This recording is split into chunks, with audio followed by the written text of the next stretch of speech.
All right. Today we're running a solo podcast. Daniel was in Minnesota last week for a travel tournament and he got hurt yesterday playing beach. So that's 2 weeks in a row that we're going to miss the podcast if I don't do something. So I'm just going to do a solo podcast today. And this is something that I've been wanting to talk about. And it's basically my journey as a volleyball player. It's the story of my why, how I got here and why I do the things that I do.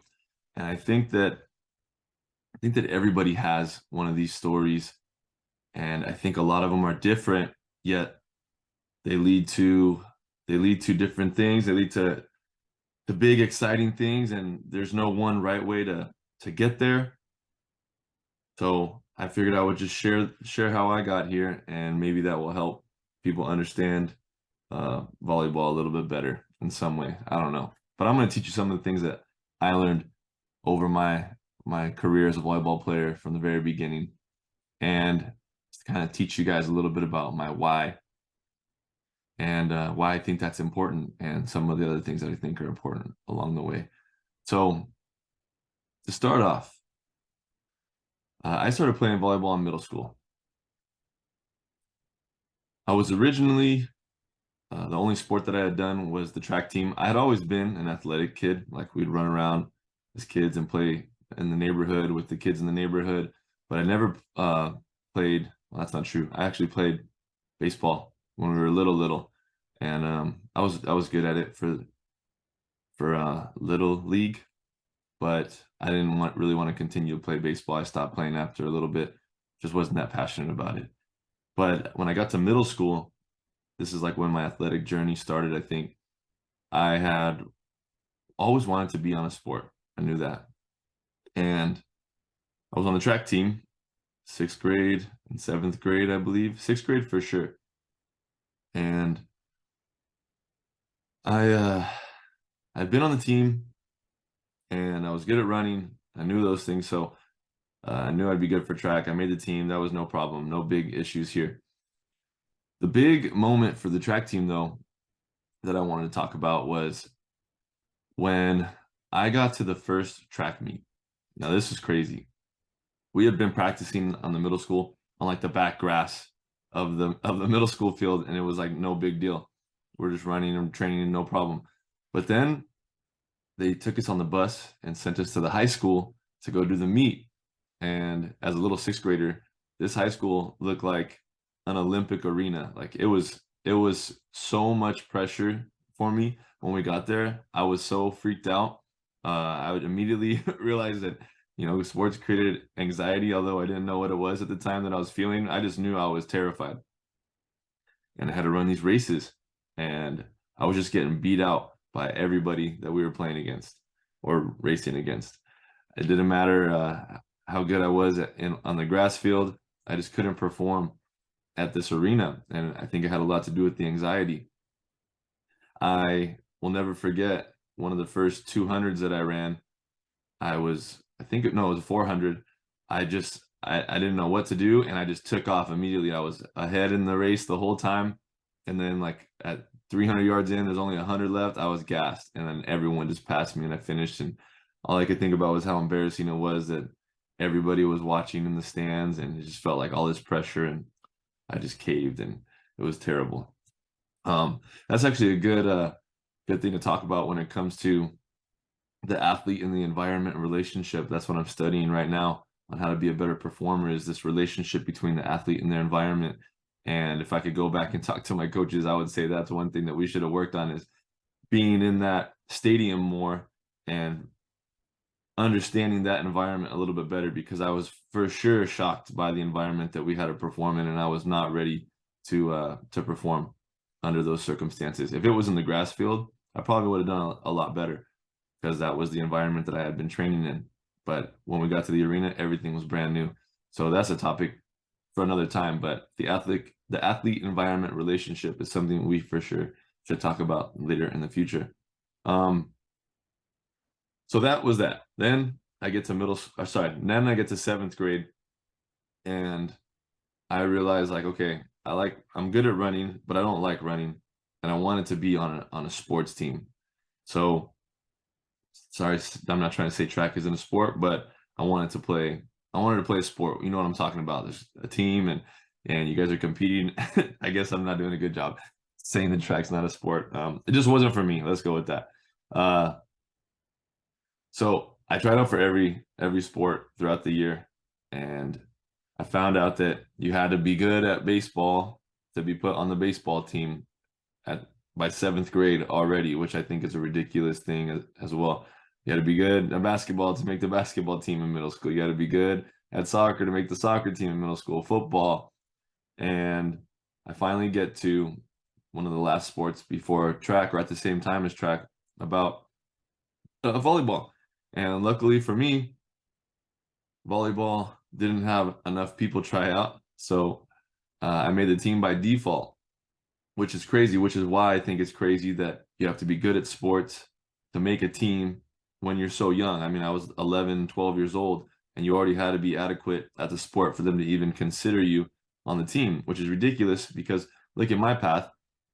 Because the volleyball team took me in, I was able to develop very adequate skills in order to play the game at a high level.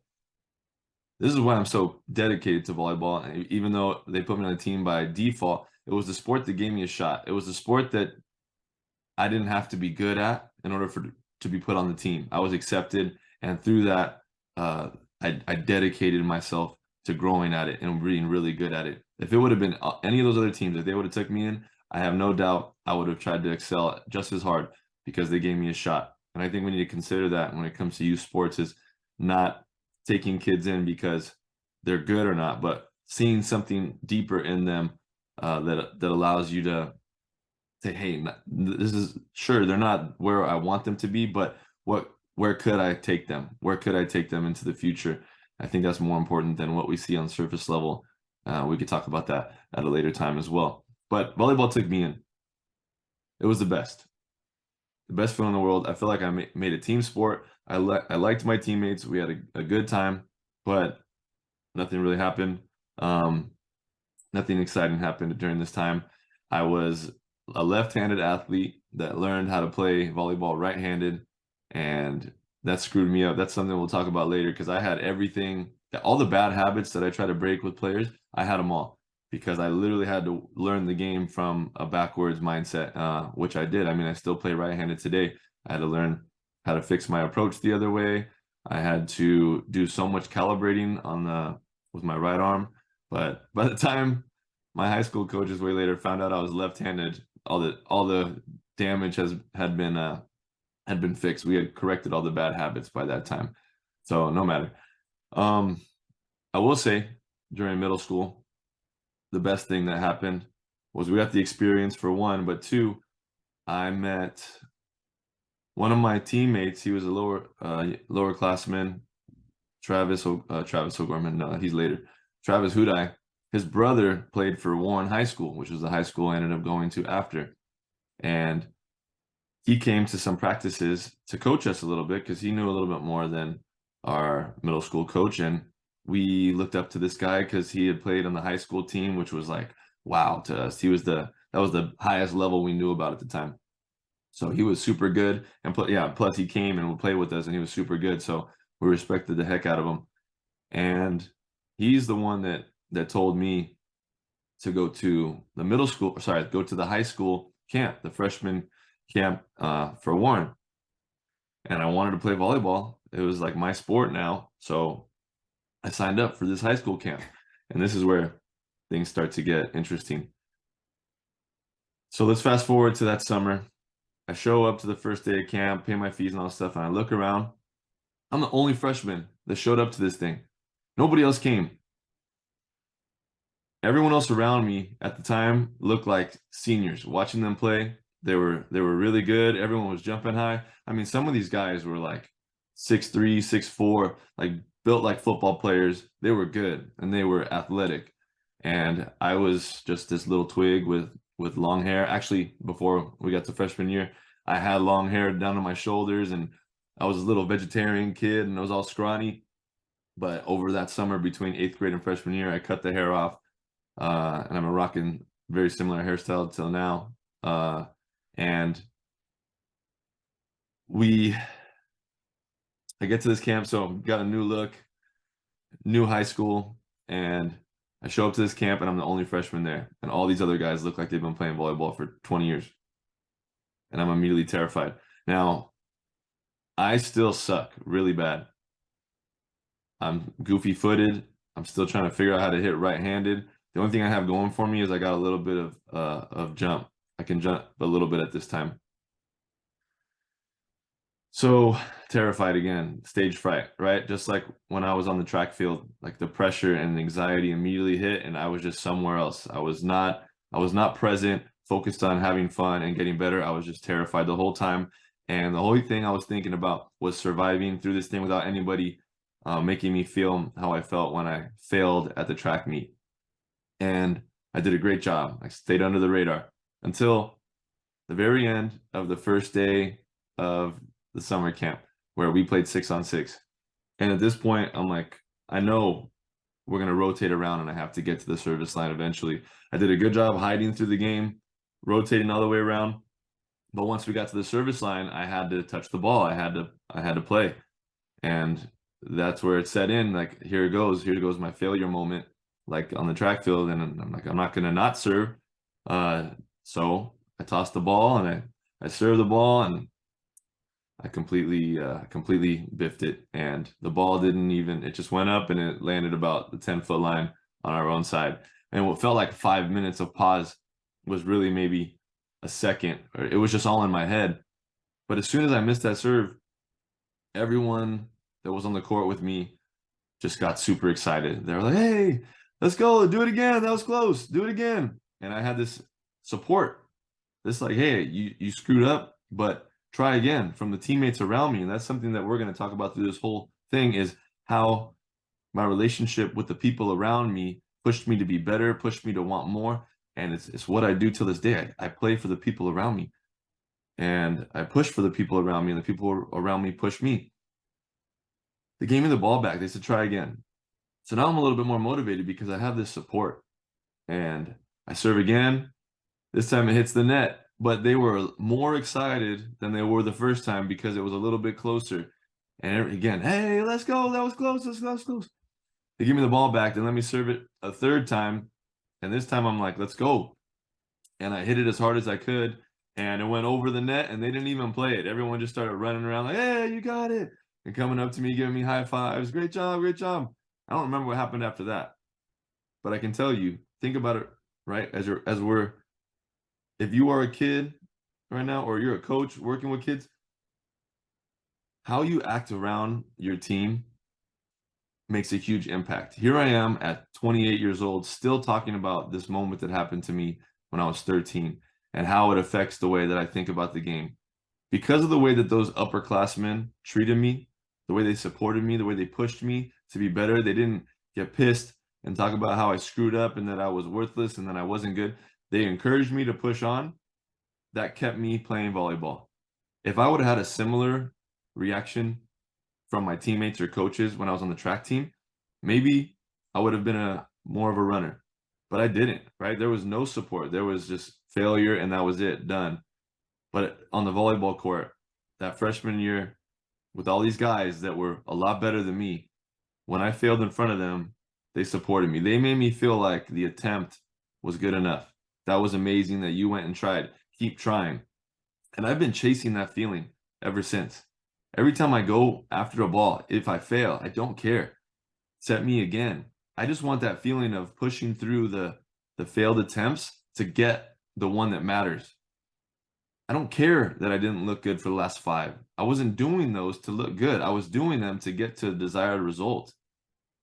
And I think we have to emphasize that a lot more.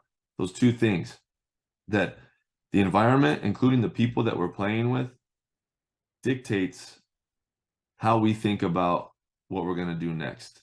And because I had support, till this day, I push past the failures just for looking for growth until I get the desired result. Nothing else matters. And I think that was a big reason why I think that way is because of that first day of high school camp. So now we're in high school and I've got this new mindset. I'm on this team. These guys are pushing me. Everyone knows like, hey, I'm not good, but they just want to see me get better.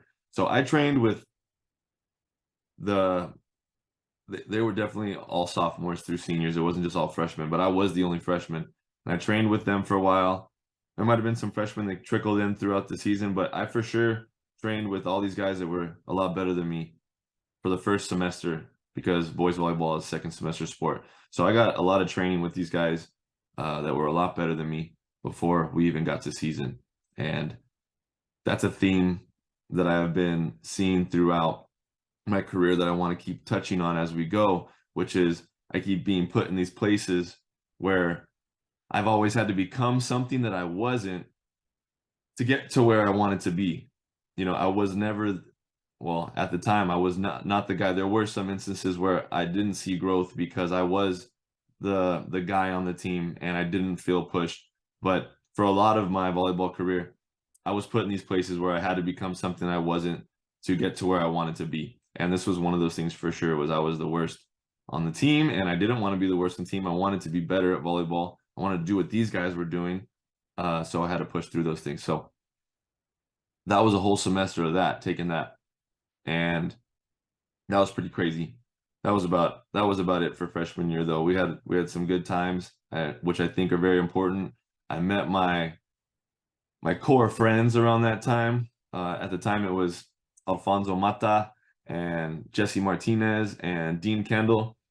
Jesse I actually known from middle school, but we were all on the volleyball team together. And there was a lot of other people. I wish I could remember everybody, but there's so many volleyball players throughout the year that I've been friends with. I apologize for not having more memorable moments with you guys, but there are some people that definitely stand out when I think about those years today. And those were my core friends for sure. And we had a great time. We built deep relationships. I had finally found like a circle to be a part of, which I think is very important. That's another reason why I still play volleyball to this day is it was the community I was looking for.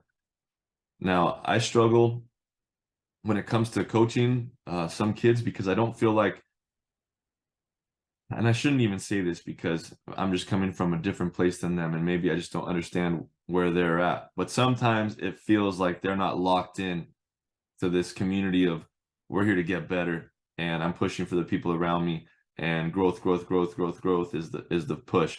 It's more like social time. But who knows? Maybe that's valuable. Maybe I was there and I forget about it, that a lot of it was a social setting for me.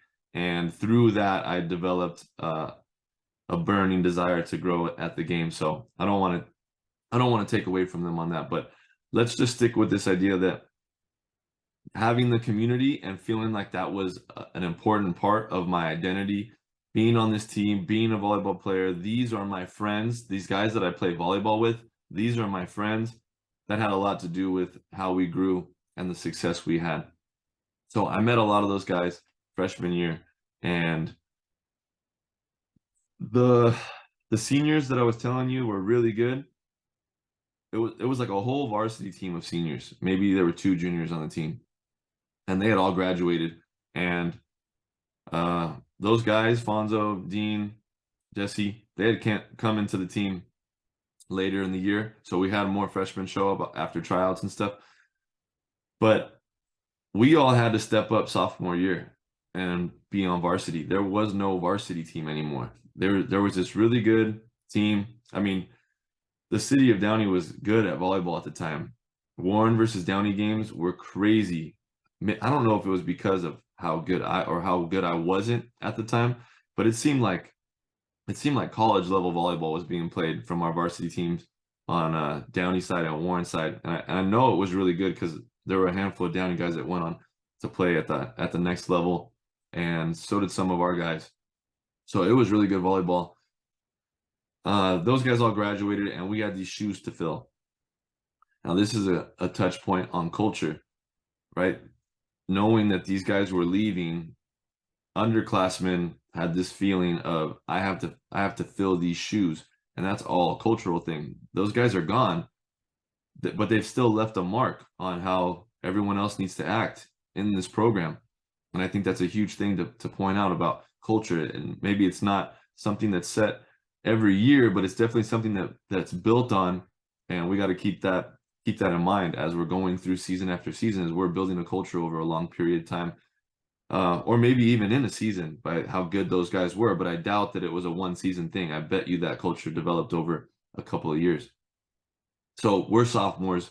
We have to fill these shoes. And now it's time to touch on our coaches.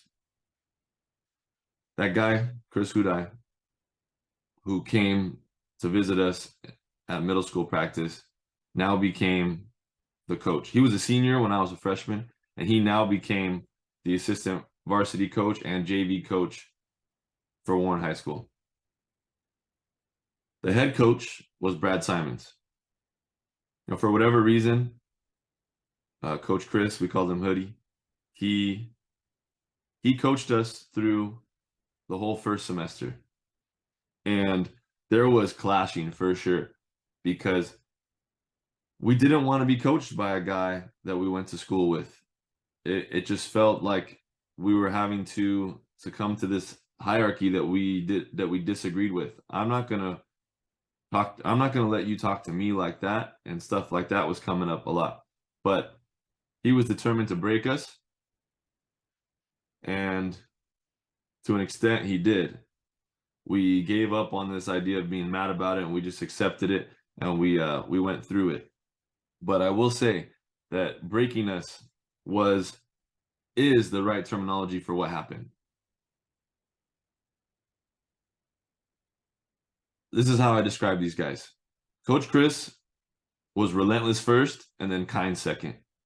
And I don't mean that as he was more kind than he was relentless. I'll explain in a second. And then there was Coach Brad, who was kind first and relentless second. Again, it wasn't like they were one or more of those things, but it was what you saw on the surface versus then what came out.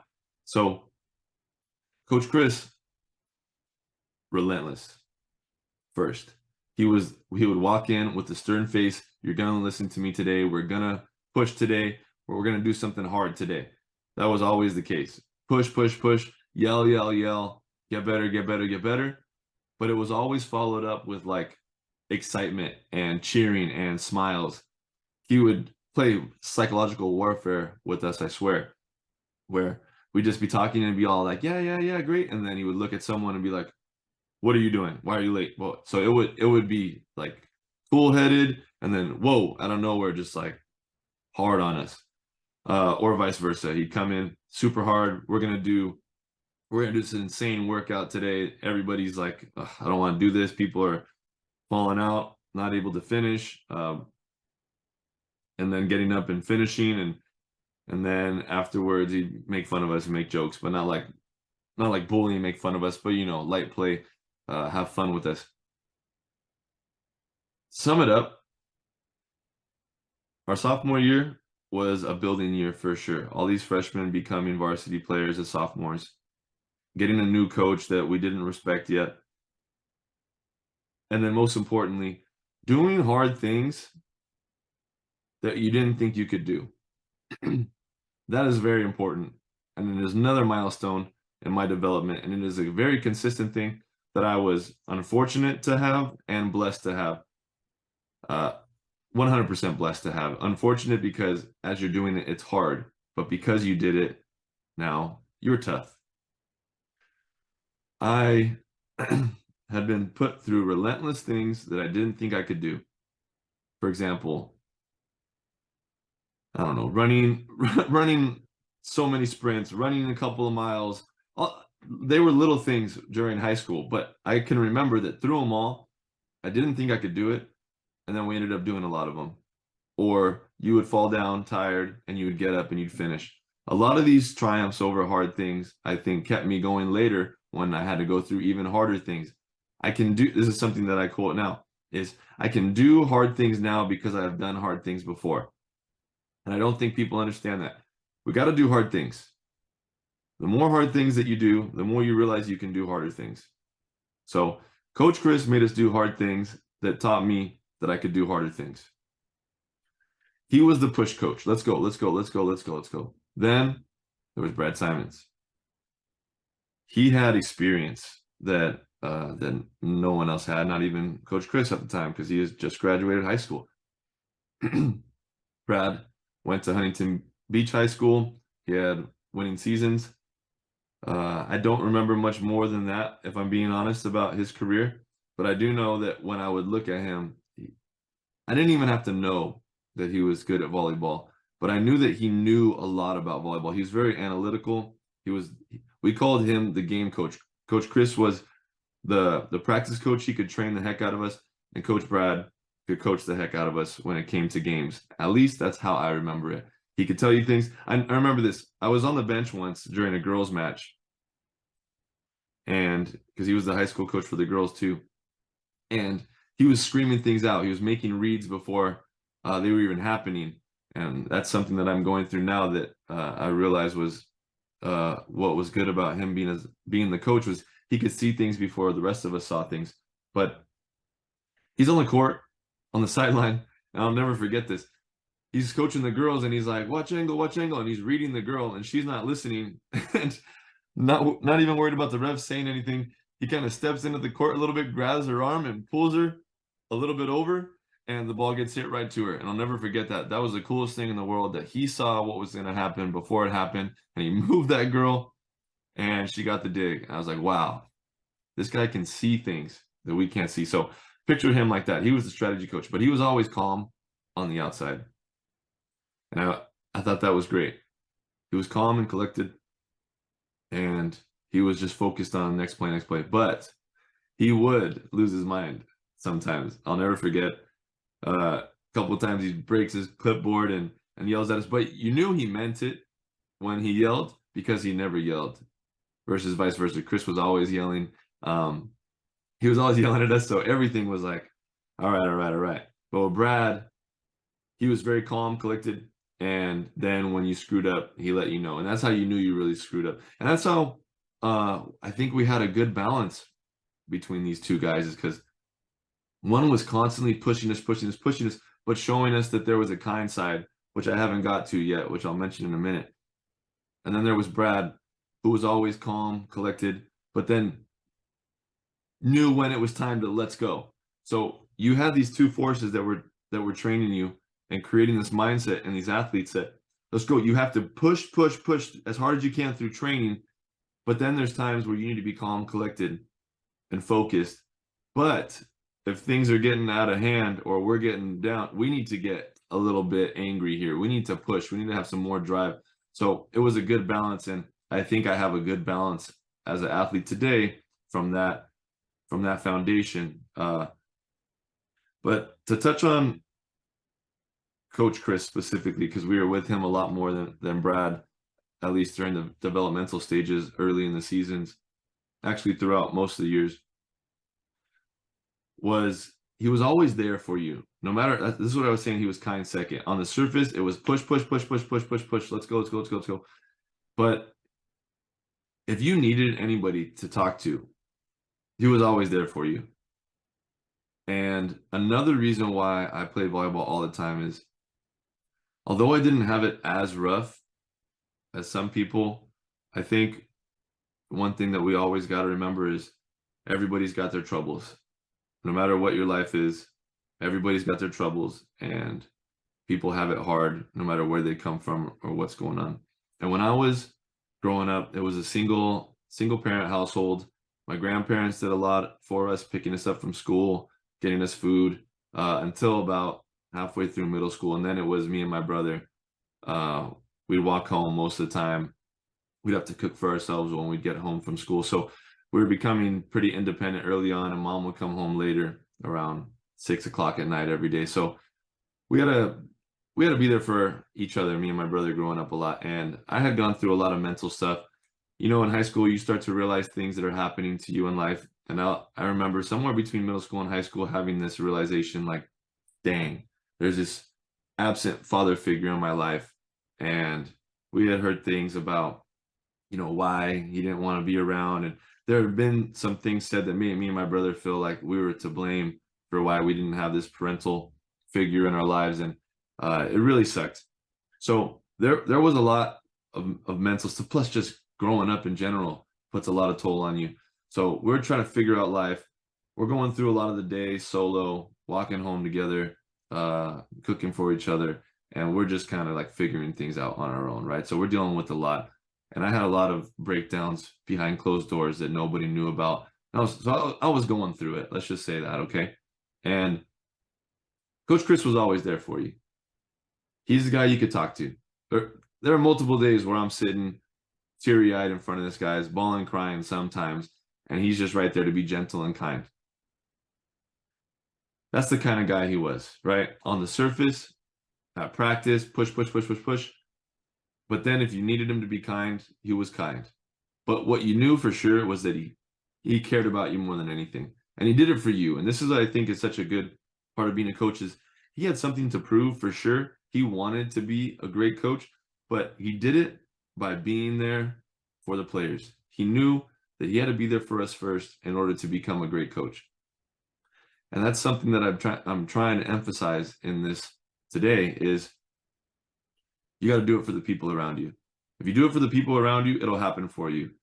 I saw that in him as a coach. The way that he cared about us led to success for the whole team, which led to success for him.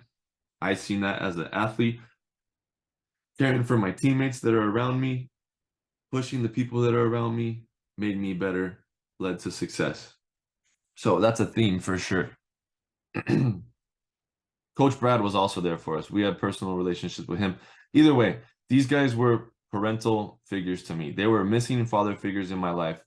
And that made volleyball more and more of a home. And it made me want to play even more.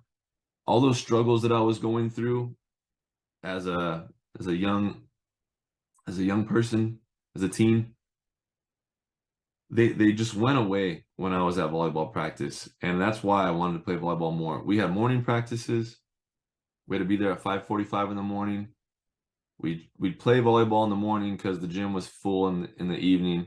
Then we'd go to school all day, and then we'd condition for another hour and a half, 2 hours after school, and then we'd find time to play beach volleyball even later than that. Or we'd go home, or we'd go to my house most of the time as a team, and we'd hang out and we'd eat all the food. My mom says you'd eat all the food in the fridge, and we just play Call of Duty.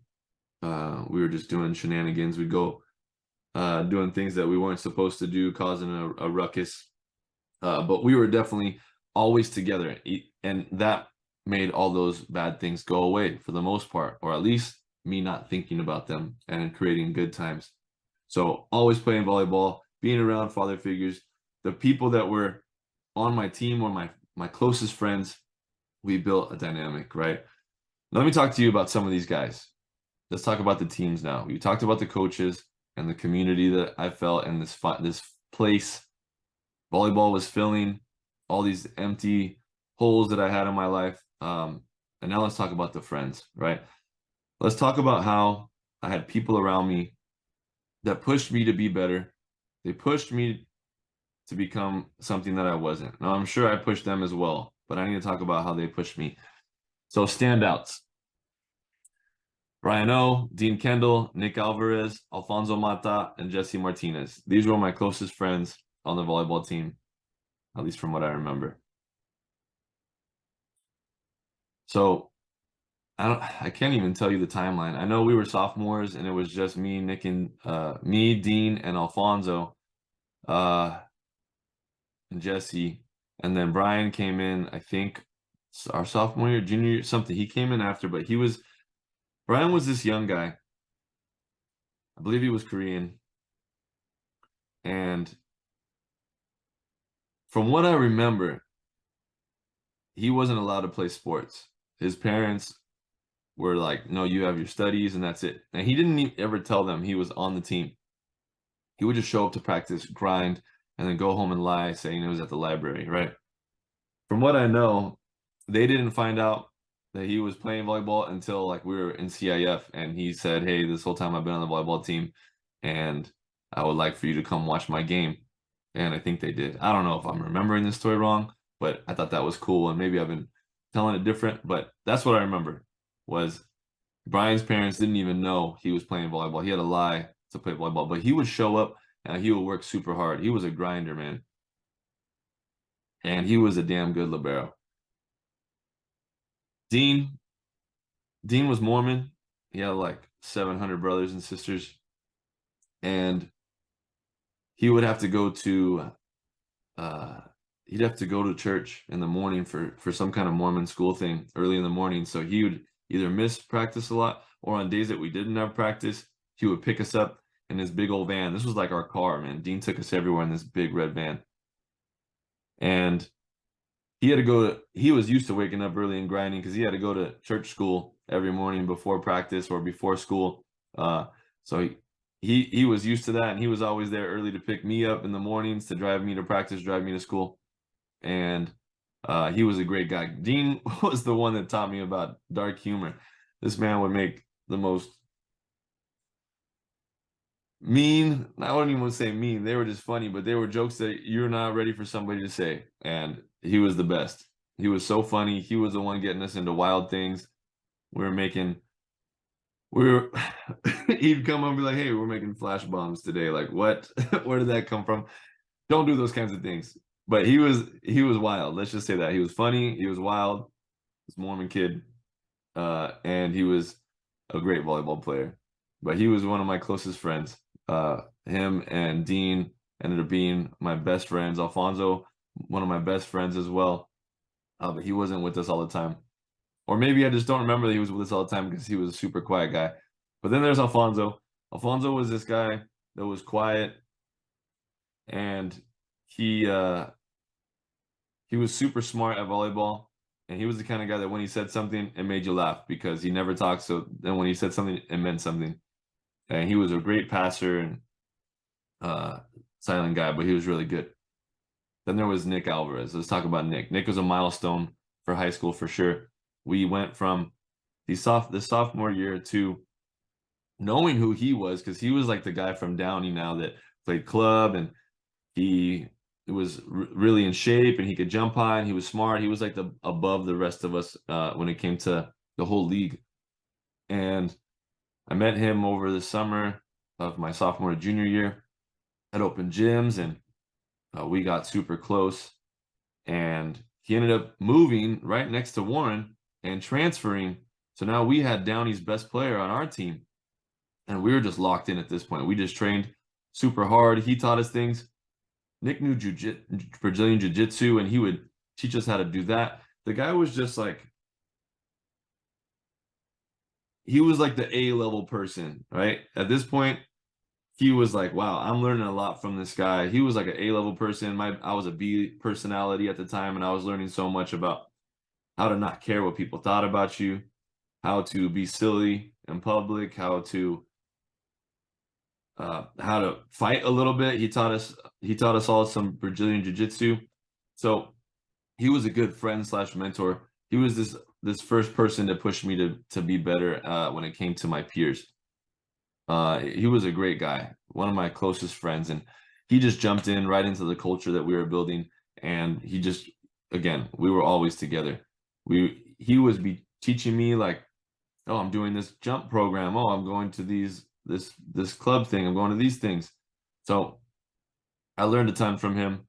Let's just leave it at that.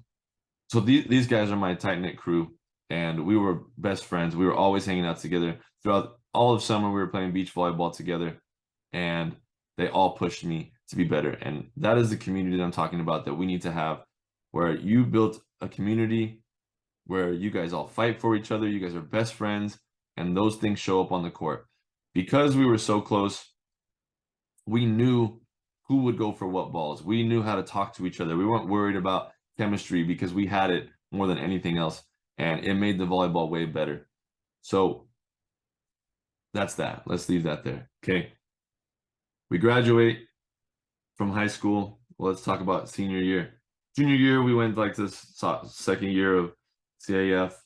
We won league that year. We went to like second round of CIF, and we lost, or I don't know. Wasn't a big win for us, but when we lost, we were motivated as heck to get better. And we trained all junior year summer. We trained all junior year first semester. And then when it came to senior year, we had played some tough preseason games and won and lost a lot. But when it came to league, we went undefeated in league. And then we went undefeated in CIF all the way to the championships. And due to some unfortunate events, we just couldn't handle the stage. Some more than others. I don't want to pinpoint. You know, it's never a good idea to pinpoint what happened as to blaming and all that stuff. It's never a good idea. But we lost in the finals. And that was a big milestone for me as well, going undefeated and then losing in the finals. I wanted to win so bad after that. We'd worked so hard. We were so close. We were so cocky. We thought we had it. And then we dropped the ball.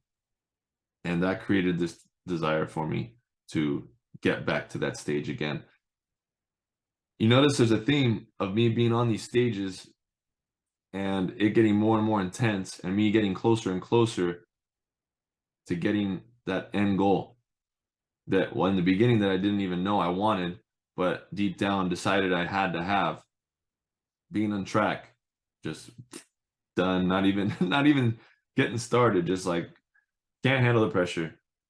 Showing up to the high school tryouts. Okay, this pressure's tough, but finding a good reaction of, ooh, there's something great on the other side of this hard thing.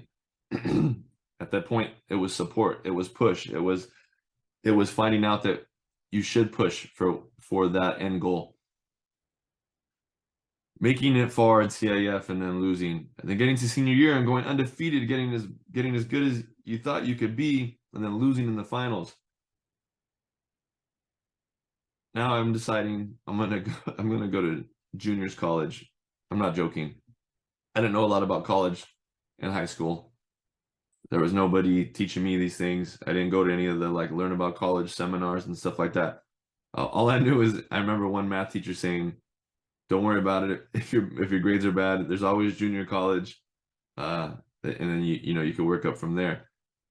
But all I heard was, "Sweet, I don't have to have good grades to go to college. I'm just going to go to juniors college." I swear that's sad to say, but hey, we learn, right? We learn and we grow.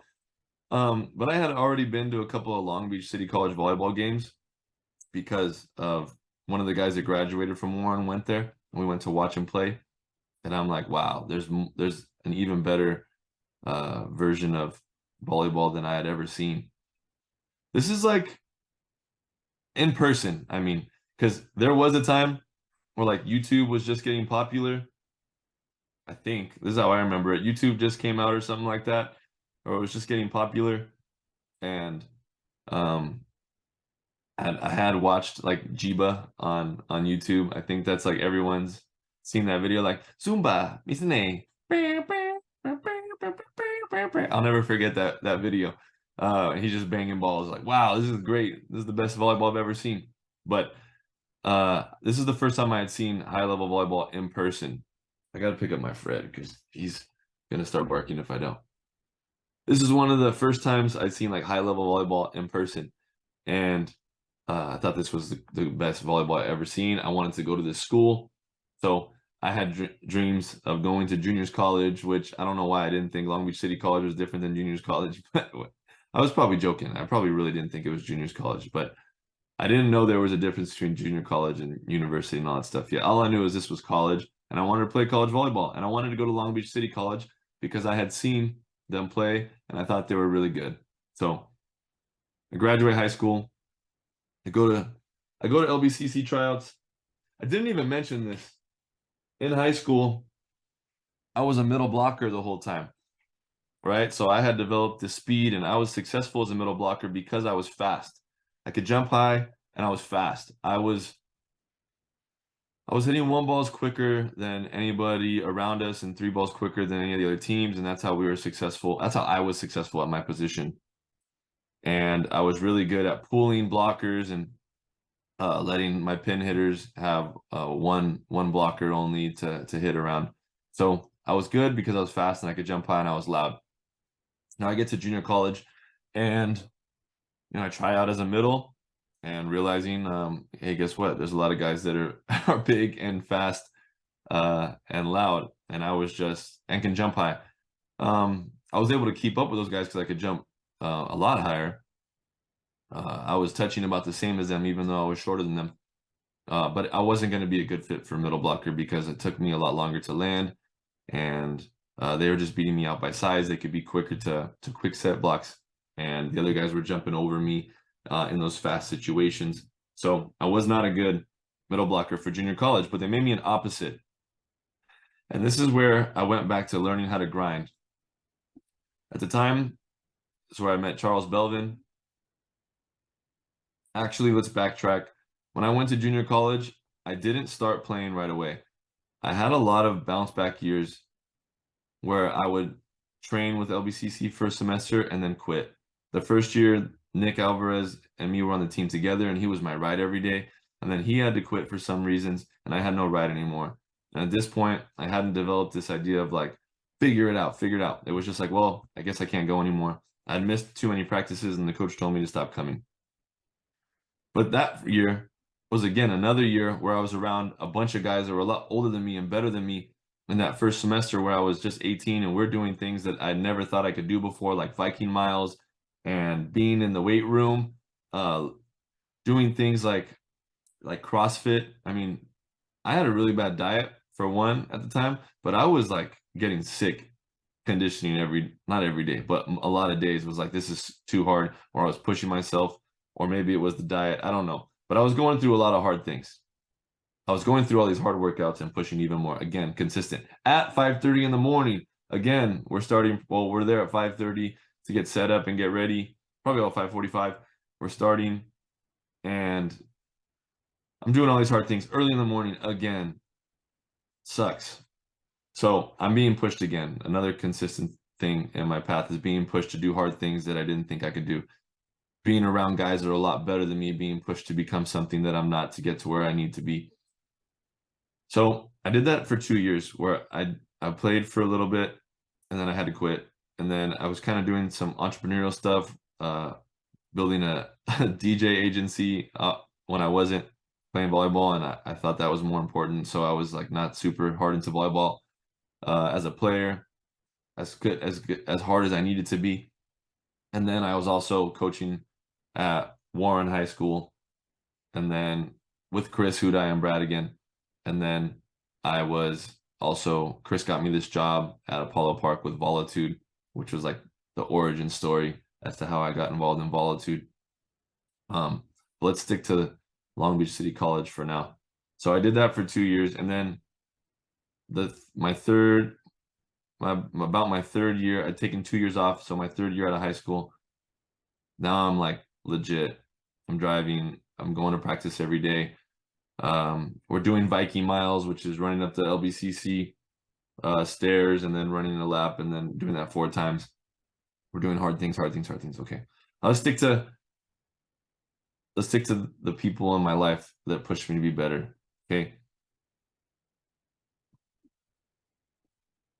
Starting with the teammates this time.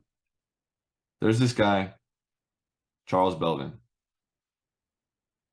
Me and this guy synced up because we were both very insecure about our level of play. Throughout that whole year, Charles was better than me though, and he took the starting oppo spot. I rode the bench the whole time that year, which is something we need to talk about as well. Being okay with not being the starter, pushing your hardest in practice, but understanding we're a team, and if you don't get the playing time because coach thinks that person outworked you, and you know they did, you should know they did. And if you don't, you need to figure out why that is happening, because I promise you it is something you did or something you are not doing. Okay? Just being honest. If you're not starting, it's most likely not because the coach has a problem with you. It's most likely because there was a standard that you weren't meeting or that somebody else was meeting better than you. And if you want your team to win, you're going to let that person start and you're going to support the heck out of them. Okay? So that whole first year, I maybe touched the court a couple of times. Now, here's the thing about not being a starter. Coach has a lot more faith in starters. Therefore, starters get more errors, I believe, because they know they can come back, right?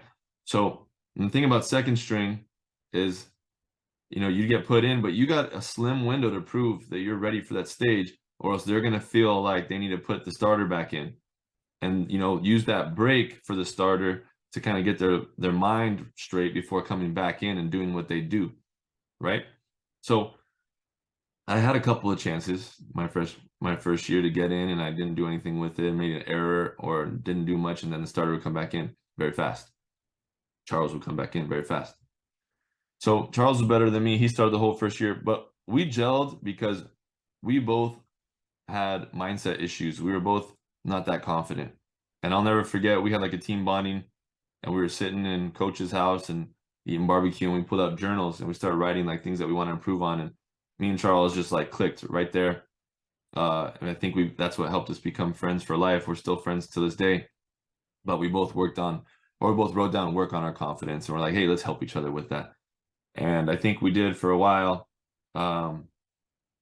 Unfortunately, I will say, Charles, if you ever watch this, man, I would really like to work on your mindset still to this day, because I mean, I even have a hard time talking to you when we play volleyball nowadays, because you get so negative, and I just got to keep staying positive. So I stay away from that negativity. I can't even tell you good job anymore, because you're gonna talk about how, no, it wasn't that good, and you're not that good, and you suck, and all this stuff. It's like, hey man, everybody sucks compared to somebody. Everybody sucks compared to somebody, and everybody is better than somebody, I think. If you're the guy that's not better than somebody, I hope you're just playing volleyball because you love it. But anyways, that doesn't matter. Everybody's better than somebody. You're good compared to somebody. You're good. You're definitely good. You play at one of the highest levels. Are there people better than you? For sure. Do you make mistakes? For sure. Do I make mistakes? For sure. But we have to have this mindset that we're doing it because we love it, and we push to be better, not to complain about what went wrong. And we definitely don't want to sit and sulk on what went wrong. And I just want to see you be happy, man. I want to see you push yourself and say, hey, that was good, and I'm enjoying the path of getting better. And that's it, man. I love you, and I just want to say that. So if you do see this, know that that's how I feel. But regardless of the mindset things today, me and Charles were pushing each other. We played the same position, and we still have that rivalry today when we come on the court. And I know he's on the other side of me because now he's still an oppo and I play outside now. So we get matched up against each other, and it's like, let's go. I know how you play. You know how I play. So it's really going to come down to who can outplay the other person right now, knowing everything you know about the other person. So me and Charles were close. We pushed each other because we both wanted that starting spot, and we both wanted it really bad, and we both wanted to be confident really bad. So that was awesome. I needed a guy like that in my life, a guy like Nick, who pushed me in high school, a guy like Charles that pushed me this first year. Then comes that season. We do really well. We do okay. We lose in the semis or something like that of state championships. But I'll never forget. We'll talk about Jonathan Charette at the end, but our coach telling me in the van ride home, like, I think we're gonna put you on the outside next year. I'll never forget that. I'm like, okay, let's go. I'm down. Which is another thing, if you're a player listening to this, dude, be up for whatever your coaches want to do. Be okay trying something new. Like being creative and doing new things, doing things that are hard, those are only going to make you better. I was a good opposite and outside still to this day because I played middle in high school. Did I want to be a middle? No, but I stepped up to the challenge. I'm going to do these things because it's what the team needs from me right now. Because I played middle for all those years, I was fast, and I knew how to be explosive, and I knew how to be loud, and I understood the game at a faster pace. That helped me out tremendously as a pin. Okay? So just know that going into things, if your coach wants you to try something, accept the challenge. Okay? That's another thing that we talk about before, is accepting challenges, right?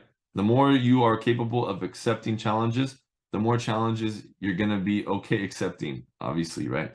But what I mean by that is, you accept this challenge, who knows, you might accept the challenge of being down 23-19 and want to come back and push those 4 points, right?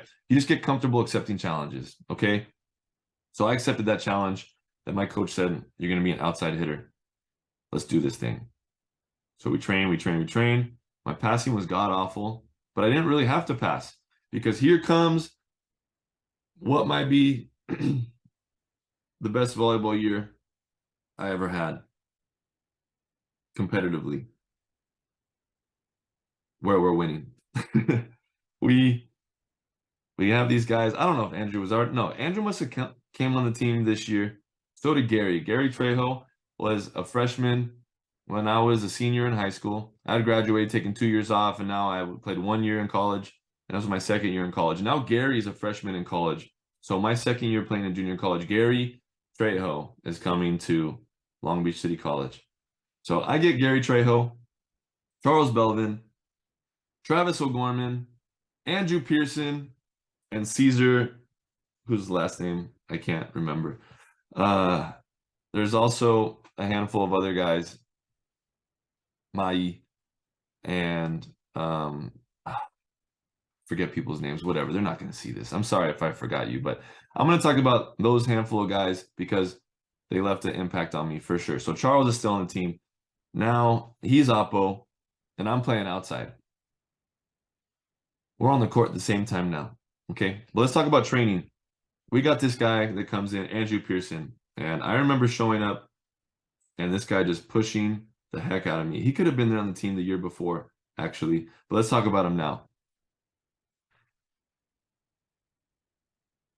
I'm being pushed because of something that somebody else can do that I can't, that I want to be able to do. Okay, I don't see another player being better than me or doing something that I can't and seeing that as a insecurity of mine. I see it and I go, ooh, that's new. I want that. I want to be able to do that. Now, what Andrew taught me that I still say to this day is every ball is hittable. Andrew would swing at everything. Andrew just had this whip of an arm swing that could just elastically snap from wherever, however, from the wrist, wherever that ball is, he could find it and he could rip it. And that was not something I was comfortable with. But I have also always been the kind of player where if I could see something, I could like picture my body doing it and I could kind of feel what it feels like to do that thing and then copy it. So having Andrew now just added this new thing to my game of every ball is hittable and this elasticity and the arm swing that I wanted to adopt. And I just started going for everything the way this man did. And he made me level up. He was such a good outside hitter and could swing at everything that I now started to do that as well. Me and Andrew have been in like the Long Beach City articles or whatever, the Long Beach articles, and we were called the dynamic duo. And it was because of that. We had this style where we were both just going after it. We were dynamic as hell. We would swing at everything, and we could always find the kill. So that's Andrew. If you wanted to think about mine and Andrew's relationship, it's the dynamic duo. We're the two outsides just killing the game. Now, remember, I played middle and I was fast.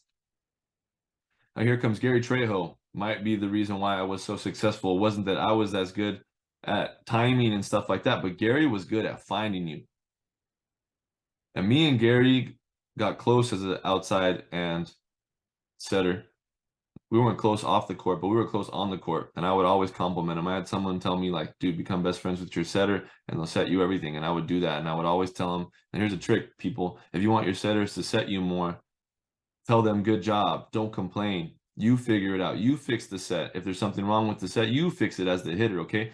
But anyways, whenever Gary did mess up, I didn't make a big deal out of it. I told him, don't worry about it. That was my fault or something.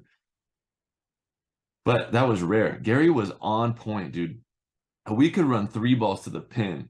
And that was our bread and butter right there, is the laser. We would set fast tempo to the pin as often as possible. And we were just finding gaps and blocks left and right and just kill, kill, kill. Gary was the man.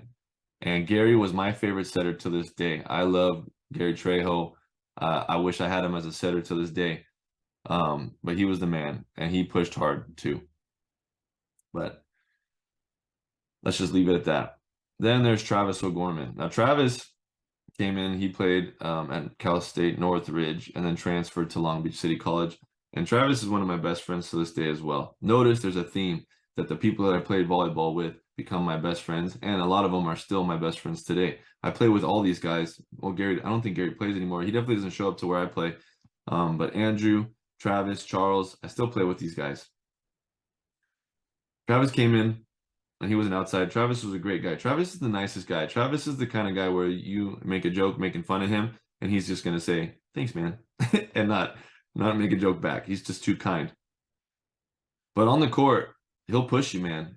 He lets his demons out. And we were super close off the court at this time as well, so it was okay. But we just pushed each other. We were screaming at each other all the time. We were always on the opposite side of the court, from what I remember.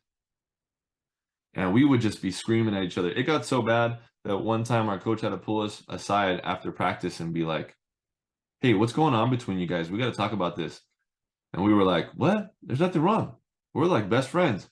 That's just how we are. We're just cutthroat on the court, and we're screaming at each other like to push each other. And that screaming at each other did push each other. It made me want to do better because he was going all out, and then I was going all out. And then when one of us would succeed, we'd scream at the other guy through the net, and that would make him want to rebuttal. So having that kind of relationship with people helped me. Same thing with Andrew, dude. We were cutthroat. Andrew was a monster, and he would scream and let you know, and he'd have the best cheers after doing something well. So those are those guys, right? I got Travis as an outside, Andrew as an outside, me as an outside, and we're all pushing each other. And then I'm sure there was a couple of other guys in the mix, but those were the top three guys for sure pushing to be the outsides. Luckily for me, I beat Travis out, and he was the guy that was in my position last year that had to kind of prove that he deserved to be on the court and only got a couple of shots. But so I started most of the year, and so did Andrew. Now, let's talk about that year. That year, we had me and Andrew not able to play the first two games because of eligibility. We lost those two games. Then me and Andrew were eligible, and we never lost a game since then. We went undefeated the entire year. I think those are the only two losses that we had the entire year. And then we went all the way to the semifinals of state championships without what felt like just was a breeze. Now, I'm sure we were cocky, but we knew we were good. And we were a team that was tight on and off the court, and we were ready to go. Now, I failed to mention somebody, actually, I just remembered, is Jordan Molina. I wasn't close to Jordan, but we need to know that he was on the team. And Jordan went on after graduating from Long Beach City to play at Long Beach State. I believe he won 2 or 3 state championships with Long Beach State, with TJ DeFalco and Nick Amato and Josh Tuaniga and all those guys.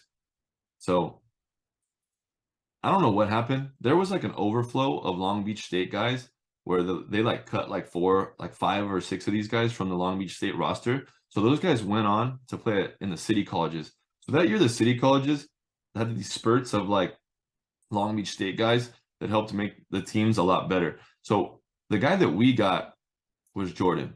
Jordan came to LBCC, and he was our starting libero. The man was Nehls. He was so good that it didn't even matter that I had never played outside before, because I would just hang out on the sideline and not pass anything. If I got served, it was a 50-50 chance I was going to shank the ball, right? So Jordan would just take everything to his left. Most of the time, I would just be like, "Jordan, they touch that ball, I'm leaving." So that's what we did. Jordan passed half the court. This man passed so I didn't have to, so I could focus on hitting.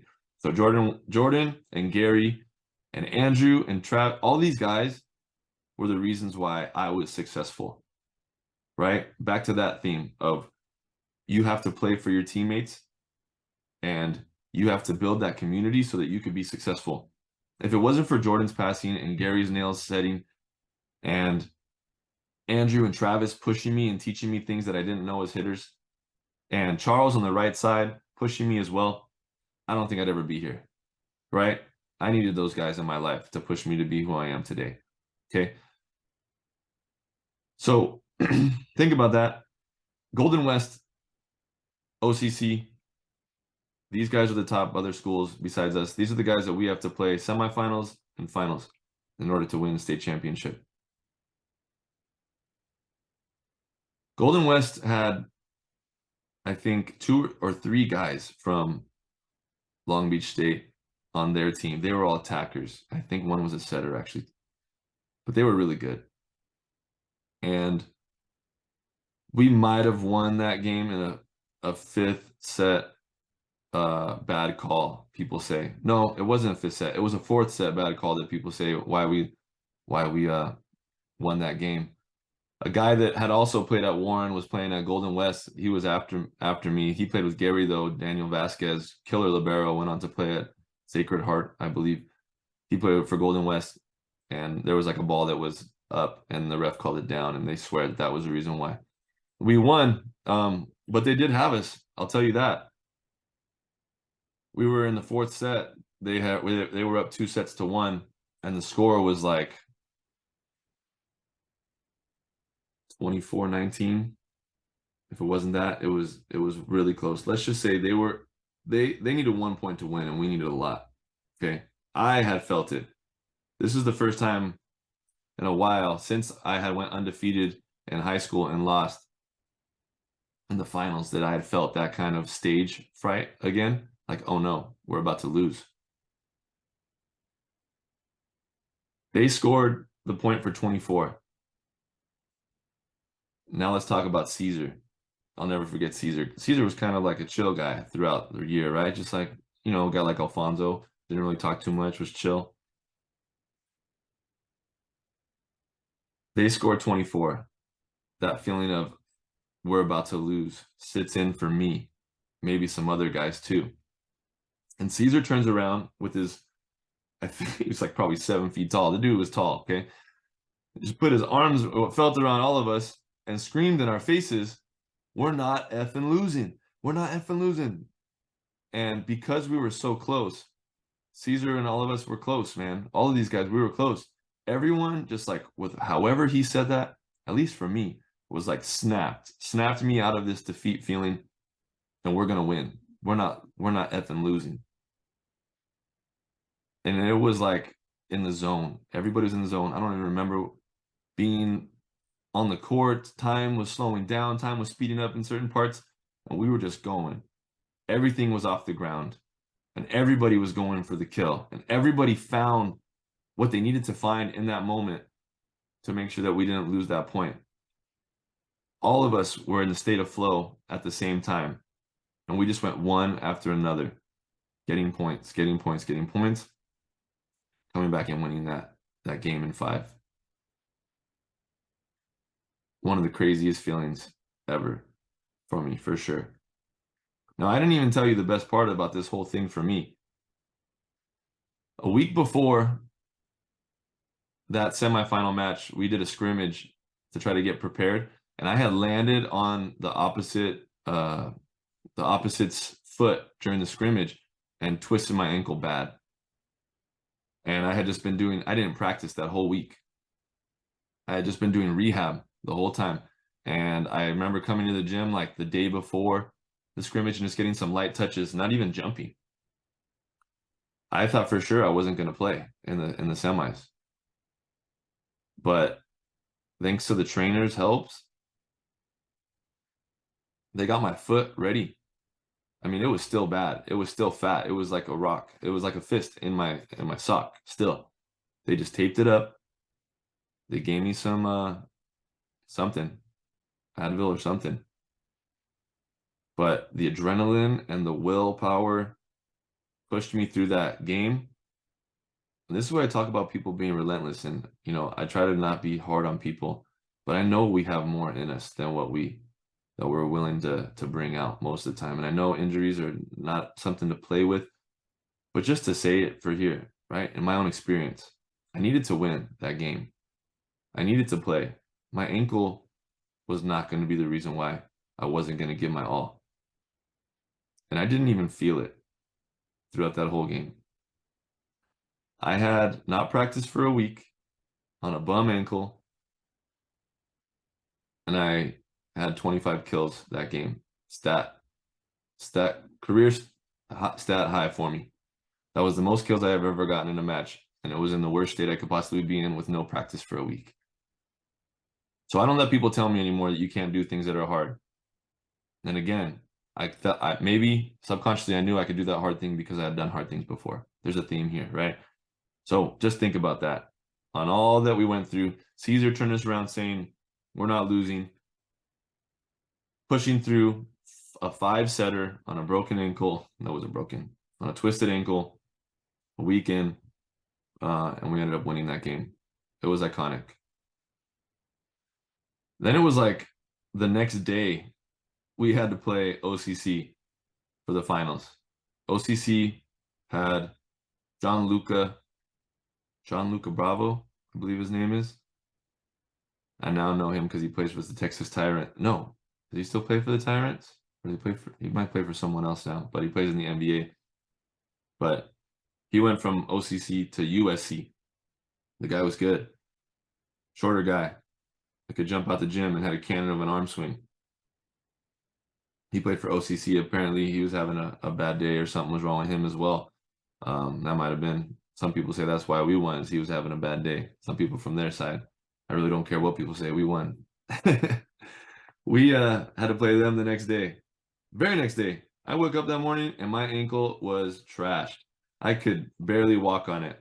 So I had spent the whole day getting prepared, trying to rehab my ankle. And then we get to the match and I'm just capped, right? Like I still had to play, right? We want to talk about constraints, playing under constraints. Well, I had to play with this bad ankle. My vertical was out the door. I'm not jumping as high as I can for sure. I'm half-assing it across the court. My teammates for sure had to pick up where I was letting down.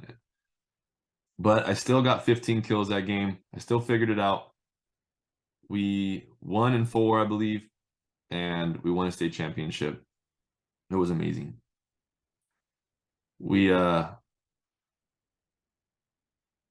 I felt terrible after we won. It felt good for a little bit, but then it felt good for like 5 seconds after everyone was done taking their photos. And then I looked to my coach and I asked him, I don't understand. Like I don't feel as good as I thought I was gonna feel. And he goes, that's because it's over. He goes, the real winning when it comes to winning a championship is that you get to continue to play longer than everybody else. You get to continue to train. You get to continue to grow more than everybody else does. That's what winning a championship is really about. The success, the high of playing is the playing. It's not the winning. It's not the fact of when it's over. It's the journey getting there. That's the real win. And this is something that I don't think a lot of people can really understand until they've won something, is that because once you won it, you realize, oh, it was the getting to play it and pushing and growing part that was the real win. That's where the real feelings come from, not the winning. When you win, it's over for everybody. So just keep that in mind. Now let's talk about Jonathan Charette. We talked about the kind of coaches I had in high school, right? Now Jonathan was different at the time. He's different now than he was back then. We still talk to this day, and we talk about his different training styles. But back then, he was cutthroat. And I don't care. I'm going to go all out and tell the true story here. But I needed a guy that was cutthroat like that, but quiet, right? This guy was stoic. He never said anything unless he had to. You were terrified of him. He was also, I'm not going to lie, if you see this, sorry, but he was a little awkward at times because I'll never forget one time he called me over. This is like in between the first year and second year, and he's like, "Hey, Josh, come here." I'm like, okay, run up to him. So, play again this year? I'm like, "Yep." I'm excited, and he doesn't say anything. He just goes and starts watching the game again, and I'm like, "Do I leave?" Like, okay, I'll see you later. So those are the kind of interactions we had. He was intimidating. Some of the conversations were a little awkward, but you respected the hell out of the man. And he was this Hawaiian guy. I think he's Hawaiian. He's from Hawaii, you know that. He's a buff dude. Played pro, played at LBCC. But let's just stick to why he was important. The man was super stoic. He would create practice plans that would push us, and he would work on building culture, but he barely talked. And I think this is important. He barely talked, and he let the drills teach the lessons.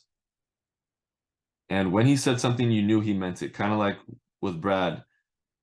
When he got angry, you knew he meant it, right? Well, this guy talked even less than that. and you were terrified of him. At least I was at the time. He made us do crazy hard things. He pushed us like nobody else, but he also, like Alfonso, would make jokes out of nowhere that made you laugh because he never talked. So when he did say something, it was funny. Probably one of my best coaches that I ever had, and said less than anybody else. Still one of my closest. I hope he thinks of me as a friend now too, but one of my closest friends, definitely still a mentor. We still call each other to talk about coaching stuff, and he's just one of the wisest people I have in my life to talk about the game with. And I still respect him. So this guy pushed me to be an outside hitter. Showed me that I had to learn the game. He showed me things like, you know, I remember one day where I hit the ball and it hit me here on my forearm and I got the kill, and I was all mad afterwards. And he was like, "So what? Why are you mad?" I'm like, "Cause I hit the ball on my forearm." He goes, "You got the kill." He's like, "I've hit the ball with my head sometimes and I got the kill. Who cares? You got the kill." So he was someone that pushed me to like think outside of like what perfection is, and just about getting the point and doing different things and being creative, and without even saying a lot, he showed me how to do those things. So, and we had a lot of deep conversations, and so I really like this guy. He showed me a culture that I didn't know I needed. He was another parental figure that taught me to do hard things and taught me discipline and showed me how to be a man. And I'll never forget. Again, these are things that he doesn't teach anymore, but I have to say because of how it built me to be who I am today. And it derived, "Don't be a weenie." That's something I say to the kids to this day. Some people tell me not to say that, but I think it's important that don't be a weenie. Go for it. Push yourself. Don't get upset when things go bad. So the thing that we had on the whiteboard was NBA. And again, I'm sorry for sharing this, but I have to share it because it's who I am. And he wrote on the board NBA. And again, he doesn't agree with this now, right? But it was good for us. Honestly, it was really good for us that year.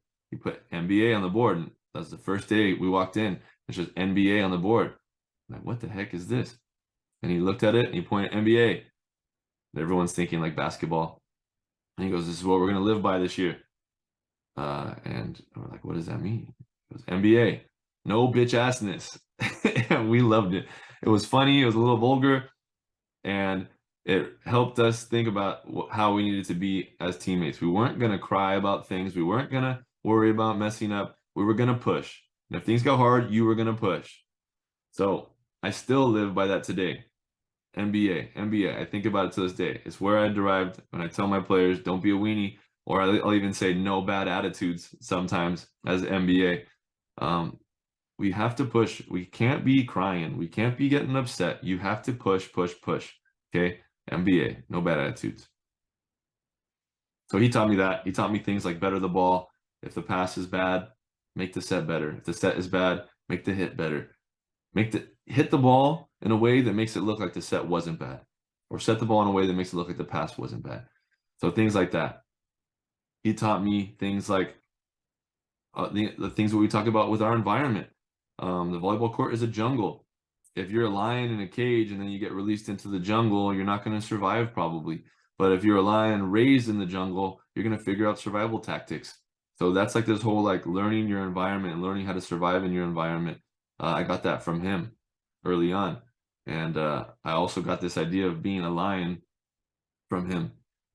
Um, you know, prey have their eyes on the sides of their head so they can see everything that's coming, versus predators have their eyes in front of their in the front of their face so they could lock in on what it is they're going to go kill. So what do you want to be? You want to be focused on all the things that are going to go wrong or all the scary things around you, or are you going to be locked in on dinner, right? He also told me, or maybe this might have been David that said this quote, but we bought into this idea. I'm gonna say it came from him, where everybody wants to be a beast until it's time to do what beasts do. Now, granted, they took that from somewhere else, but still, they brought it to my attention. Everybody wants to be a beast until it's time to do what beasts do. That, the jungle, being a lion, NBA, all those things made me that athlete that I needed to be to play on a broken ankle, on a sprained ankle in the semifinals to get the highest statting game I ever had. So that was college. All right. there's a lot more that goes on personally for personal growth, but specifically to volleyball, that is happening, right? Now, granted, all at the same time, I'm helping build Volitude Volleyball Club at the same time. Just remember that as we're talking about all these things, okay? I'm also building a club. So now I stopped playing volleyball again. I take another 2 years off. I'm focused on growing the club now. I'm like, I won the championship. Let's just leave it here. Let's not transfer. Volitude is growing. I want to make that my life. So I did. We pushed for 2 years. We got the club to a great place. I'm making some money. And now I want to play volleyball again. I have an itch. I want to finish my degree because I learned from coaching girls for a couple of years and coaching guys, man. It's all mental. A lot of it is mental. And I had already gotten an AA in psychology or something, I don't know, something, social sciences. And then I wanted to finish my degree in psychology. So I ended up finding Henry Valiente through Charles Belvin, who played at Hope, and I got to play with Charles again at Hope International University. It was a private school in Fullerton. And there I finished my degree, which was good. And I got it in sports psychology so I could become a better coach. At Hope, now this is where things get different, okay? And some of those guys are still my closest friends, but I had a different relationship. We got close off the court, and I needed that at that time of my life, but we weren't tight on the court, and we did not have a successful volleyball career together, unfortunately. I wish we had better mindsets as a team. We just didn't. We didn't gel. I brought that same relentless mindset I got from LBCC, and it just didn't click with the guys that we were on. They saw me as being too aggressive and always complaining about things, and I never wanted it to come across that way, but it just did. We didn't click. There was a lot of headbutting. But I still did well. I was a stat leader for NAIA. The first year I broke my jaw. I didn't get to play that much. The second year, I was a stat leader, and then we had COVID, so I didn't play for a year or something, or for half a season. And then we had a COVID season where we just played Vanguard like 8 times in a row. And I'm going through it at this point, man. Like, life outside of volleyball was really bad. Like, it got to the point where I couldn't even wake up. I couldn't even get up in the morning to go to practice. I was very depressed. It was a bad place. Volleyball was my home, and I didn't have that connection with my teammates anymore. So volleyball was becoming tragic in a place that I didn't want to be, and it just wasn't good. So I had a breakdown game, where I got set like 69 attempts, and I had 35 kills or something like that, 33, 30, somewhere in the 30s, and we still lost. We had lost every game, and I was giving my whole heart on the court, and it was showing through statistics, but we were still losing, and I wasn't gelling with my teammates.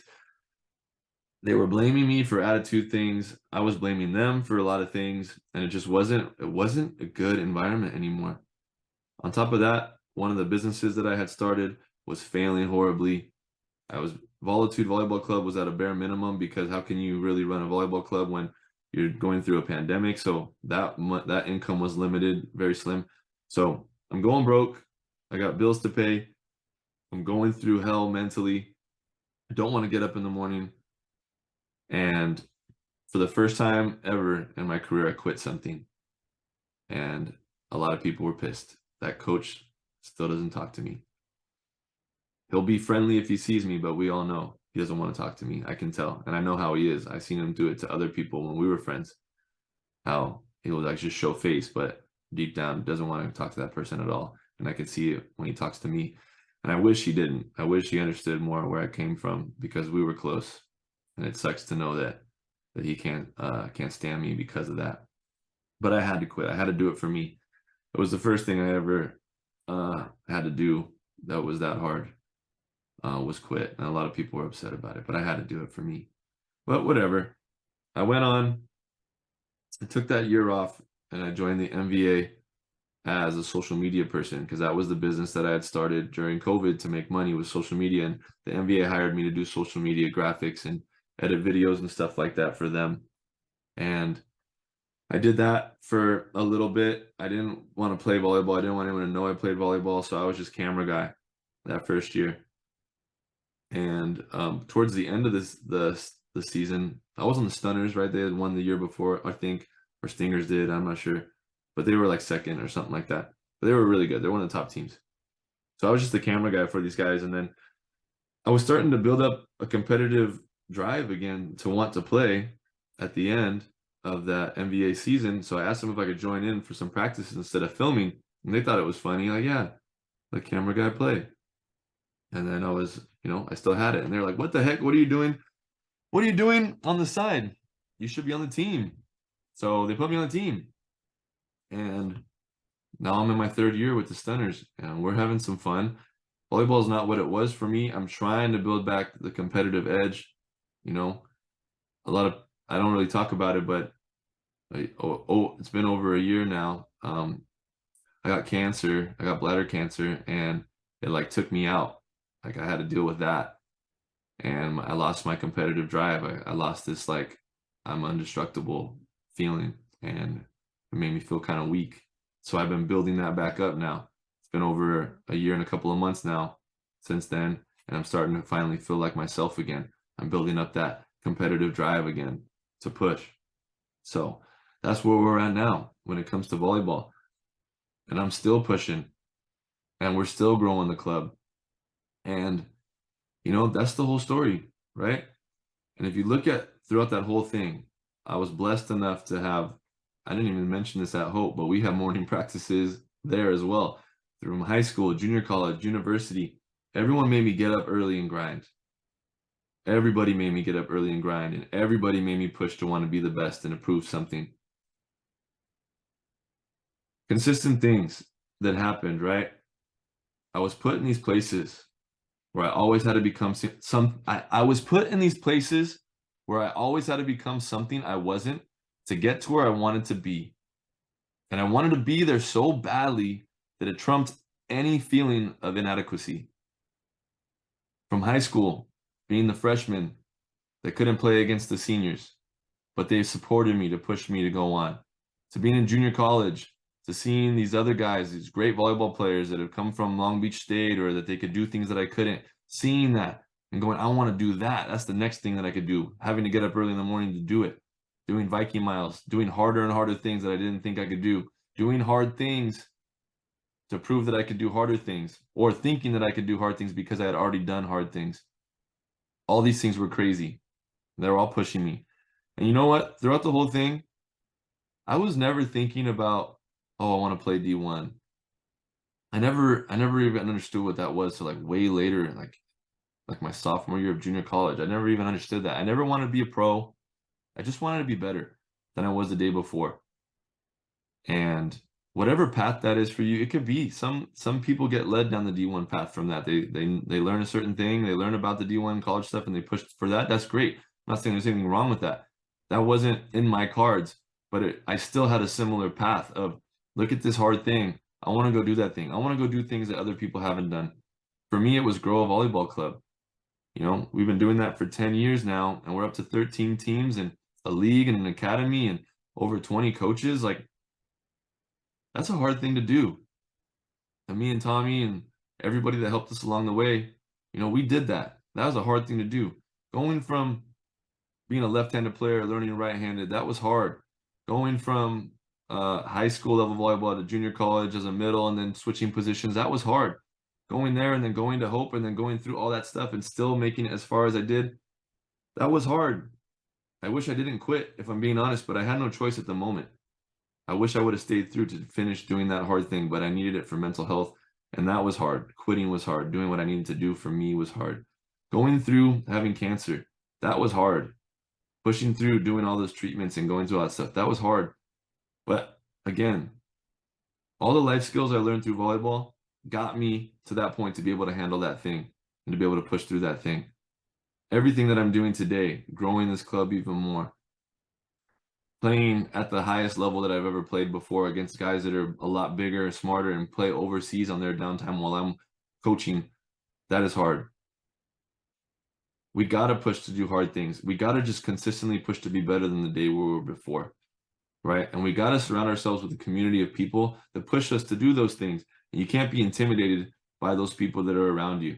You have to see the challenges. You have to see things that you're not good at or things that people are better than you at and fight to be better at those things. Volleyball has always been my home. It is a place that I could go to where I feel like everything else doesn't matter. It all turns off. I can just be here and I can zone in on pushing myself through hard things. And that brings me joy. Since I was a little kid going through things, volleyball gave me a family, volleyball gave me a home, volleyball taught me all these life lessons. Volleyball taught me to be the man that I am today because of the men that were in my life that taught me how to play the game and the men that were in my life that were playing the game with me.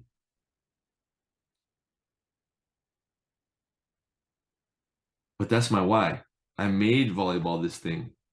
All those things mattered enough to me to make volleyball about those things. And you got to make it mean something, right? When I was younger, I used to think about what is the meaning of life. And the only thing that made sense to me was what is the meaning of life? The meaning of life is to give life meaning. That was the only thing I could think of. And that's how I think about volleyball too. It could that's just some silly sport. We're playing a glorified version of Don't Drop the Balloon, right? Or are you playing the number one thing? Are you playing a game that can become the number one thing to teach you how to be the best person possible? Where you find family, where you find home, where you find things that help you become a person that you might have never become without it. So I hear people say some things like, volleyball is not the most important thing in the world. Is it? Or is it? Or is it? Because to me it was. Sure, it's just a game. But because of that game, I think I'm a successful entrepreneur. Because of that game, I think I'm a good fiance. Because of that game, I think I'm a good brother. Because of that game, I think I'm a good family member. I put myself second in a lot of places, and I think it's because of the things that I learned while playing the game. I'm just going to go through my notes right here and see if I missed anything. We talked about culture matters. What is your why? Why are you playing the game? If you don't know why, give it a why, right? What is the meaning of life? It's to give life meaning. What's the meaning of playing the game? Whatever you want it to mean to you. For me, it meant all those things. Culture matters. Build something that future generations will want to be a part of when you're gone. Who is on your team matters, and their attitudes matter. I think I explained that fairly well when talking about my teammates all pushing me to be better, or those teammates that were better than me pushing me to be better and not complaining that I sucked. Where they come from matters. We didn't touch on that, but their parents have a lot to do with who they are. We got to make sure that our parents are growing. Having coaches that push you and coaches that are kind to you and coaches that care about you and coaches that teach you how to be calm and collected and to keep your composure, but know when to be relentless, when to let the beast out. Jordan Peterson says a lot about that. Be a monster, but tame him.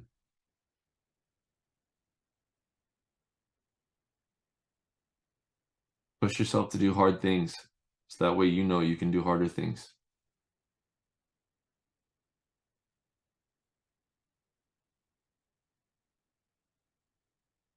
And the last thing I didn't touch on that are in my notes is when we were in high school, junior college, all this stuff, I was very independent, right? I don't know what this means for when it comes to teaching things, but I think it has a lot to do with one of the Jordan Peterson messages that I've learned before. And it's, let children do dangerous things carefully or something like that. It's pretty close to that, right? We did a lot of things that my mom didn't know about, but we were very independent. Like we would ride our bikes crazy places. We go to open gyms. We'd be at the beach. We'd be playing volleyball. You know what I mean? Like nobody was holding our hand through it. We wanted to do it and we pushed ourselves to do it. When I was in high school, I couldn't afford, like, you heard me talk about growing up.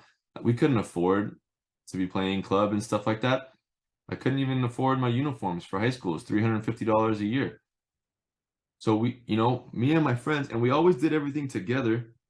We went out and we sold car wash tickets at Albertsons from when practice was done till, the sun went down and they kicked us out. And if people didn't buy the car wash tickets, it just gave us donations, like, dude, we spent the donation money on food. Like it was going towards us, maybe that was wrong. They didn't want the money to go to that, but you know what I mean? Like we needed food. It wasn't like we were spending it on stupid stuff. We needed food to eat so that we could then come back and keep selling car wash tickets to pay for our uniform. So we take that donation money and we'd buy food at McDonald's that was across the street and then come back and keep selling. We went door to door. We dressed up one of our teammates, Keith, as Santa Claus, and went door to door selling Christmas trees to raise money. But we did it as a team. Me and Chris, we had a bunch of wreaths left over after the Christmas tree sale, and we went to Super A Foods and set up a booth, and we sold wreaths in the rain. You know what I mean? Like, dude, we did these tough things, and we didn't let it. We weren't weenies about it. We knew a job had to be done, and we got it done, and we raised the money. I kept even selling even after I had to pay for some of my teammates, just because I was like loving the grind. What's funny is I was even late that day to the Christmas tree delivery day, and Chris Huda made me do bear crawls on the grass in front of all the freaking girls that I had crushes on, and embarrassed myself. I'm like teary-eyed doing bear crawls on frozen grass, my hands freezing. We just did hard things, and we did them together, man. Just keep that in mind.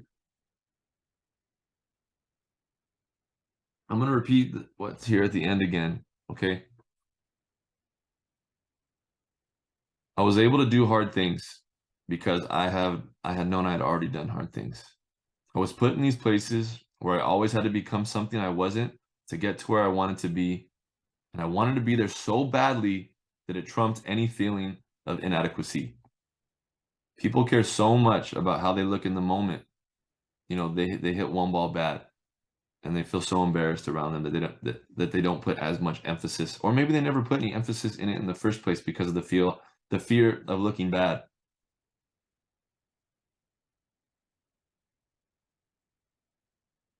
You always have to mentally put yourself in this place where you have to become something that you're not, because that's how growth happens. And you gotta want to grow so badly that you don't care that you're not there right now. Because once you decide that you don't care, you're not there right now, and it's gonna be ugly, and you're gonna suck at some of the things, and some of them are gonna be really bad. You just buy into that contract. But through those mistakes, through those failures, through those inadequacies, you're gonna end up growing. And I couldn't even tell you along the way where I got better, what certain drills that pushed me to get better. But this whole mindset pushes you. And at some point, again, there's no definite moment, but at some point you look in the mirror and you're not what you used to be. I think we got to remember that. So that's it. I've been ranting and talking for a long, long time. That's my story. That's my volleyball path. That's the mindset training. That's what got me here. Those are the people that got me here. Thank you, Coach Chris. Thank you, Brad Simons. Thank you, Sid. I didn't even talk about Coach Sid at Akamai. I did play a couple of months of club because a guy that cared about me, Coach Sid, trying to grow his own club at the time. I was Akamai year one. He gave me these gift cards to sell. We were selling those. And if I sold enough of them, I got to play club that month. If I didn't, he would still let me play. But after a certain time, we ran out of money and that team had to stop playing. But thank you, Coach Sid, for pushing me to do that. Brad Simons got me into Long Beach. Wasn't Long Beach Volleyball Club at the time. It was Highline Volleyball Club. Some of that money I fundraised got me to play a little bit of club as a practice player with Highline. I got to see high level volleyball a little bit there. That was cool. So thank you to those guys. Randy at Highline, who's now the Long Beach City athletic director. Lots of people, man. You can't do it alone. You need good coaches. You need good mentors to push you along the way. All right, that's it. Talk to you guys later.